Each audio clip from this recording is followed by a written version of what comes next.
ఇసుక మాఫియా మీద ఉన్నటువంటి శ్రద్ధ పెనమలూరు నియోజకవర్గంలో ఉన్నటువంటి నిరుపేదల మీద లేదా అని మంత్రివర్యులైన పార్థసారథి గారిని ఇక్కడ అడుగుతున్నారు ప్రజలందరూ. నియోజకవర్గంలో కానీ జిల్లాలో ఉన్నటువంటి రియల్ ఎస్టేట్ మీద ఉన్నటువంటి శ్రద్ధ ఇక్కడ పెనమలూరు నియోజకవర్గంలో ఉన్నటువంటి కాలువకట్ల నివాసుల మీద లేదా అని అడుగుతున్నాం.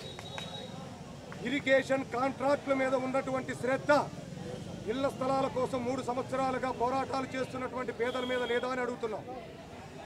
ఇళ్ల స్థలాలు ఇప్పిస్తానంటూ కాలకట్ల వాసులకు పట్టాలు ఇప్పిస్తానంటూ గెలిచి మంత్రి పదవినిస్తున్నటువంటి మంత్రివర్యులైన పార్థసారథి గారి వైఫల్యాలను నిరసిస్తూ ఈ రోజు వైఎస్ఆర్ కాంగ్రెస్ పార్టీ పెనమలూరు నియోజకవర్గంలో పోరుబాటు పెట్టాము.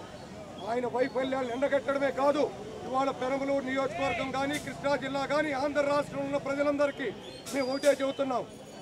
రాష్ట్రంలో ఉన్నటువంటి నిరుపేద కళ్ళల్లో ఆనందం రావాలంటే, వీళ్ళ సమస్యలన్నీ పరిష్కరించాలంటే అది ఒక్క జగన్మోహన్ రెడ్డి గారికి సాధ్యమవుతుందని తెలియజేస్తుంది.